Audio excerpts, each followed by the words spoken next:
ప్రతిరోజు ప్రతి గ్రామాలను విజిట్ చేయడము, అక్కడ ఉన్నటువంటి ట్రబుల్ మాంగర్స్ రౌడీ షీటర్స్ను పరిశీలన చేయడం,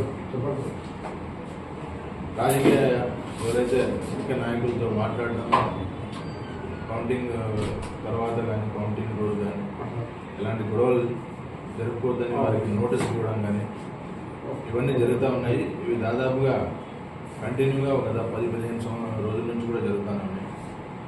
సో పోలీస్ తరఫున విజ్ఞప్తి చేయడం ఏమంటే, కౌంటింగ్కి వెళ్ళాల్సినటువంటి ఏజెంట్స్ కావచ్చు, కడప జిల్లాలో కౌంటింగ్ జరుగుతుంది కాబట్టి అక్కడికి వెళ్ళే వాళ్ళు, అక్కడ కౌంటింగ్ ఏజెంట్గా పాల్గొనాల్సిన వాళ్ళు ముందుగా వాళ్ళ లిస్టు మాకు అందజేస్తే ఇక్కడ నుంచి కడప ఎస్డిపిఓ గారికి ఇవ్వడం జరుగుతుంది.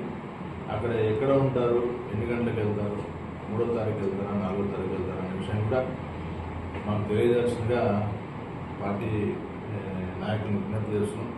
ఎందుకంటే అక్కడ ఉన్నటువంటి ప్రతి అకామిడేషను, ఫంక్షన్ హాల్స్ అన్నీ కూడా పోలీస్ కంట్రోల్లో ఉండడం జరుగుతుంది.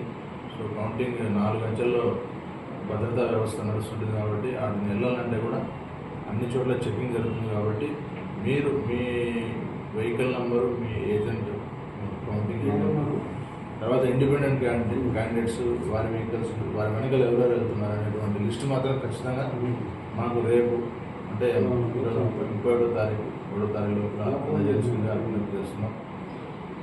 అట్లాగే బాణసంచాలు, ప్రొసెషన్స్, తర్వాత ఈ ఊరేగింపులు అన్నీ కూడా with permission of the police మాత్రమే జరగాలి. ఎందుకంటే 144 అమల్లో ఉంటుంది కాన్స్టిట్యున్సీ వైజ్ మొత్తం. కాబట్టి ఏదన్నా జరగాలనుకున్నప్పుడు ఖచ్చితంగా పోలీస్ పర్మిషన్ కావాలంటుంది.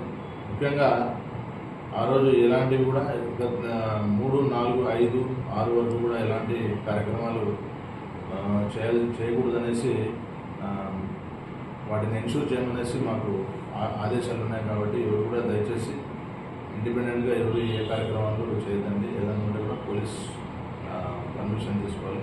ఎనీ రిలీజియస్ కానీ ట్రెడిషనల్గా ఉన్నటువంటి ప్రోగ్రామ్స్ మాత్రం ఖచ్చితంగా మా ఇన్ఫర్మేషన్ ఇచ్చి ఈ మన హనుమాన్ జయంతి ఇట్లాంటివి ఉన్నాయి కాబట్టి వాటికి మాత్రం ఖచ్చితంగా మాకు ఇన్ఫార్మ్ చేసి వాటి కార్యక్రమాలు చేసుకోవడానికి వీలుంటుంది. కాబట్టి అందరికీ పోలీస్ తరఫున విజ్ఞప్తి ఏమంటే,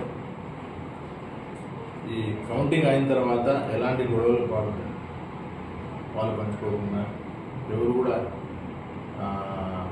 దాడులకు పాల్పడకుండా శాంతియుతంగా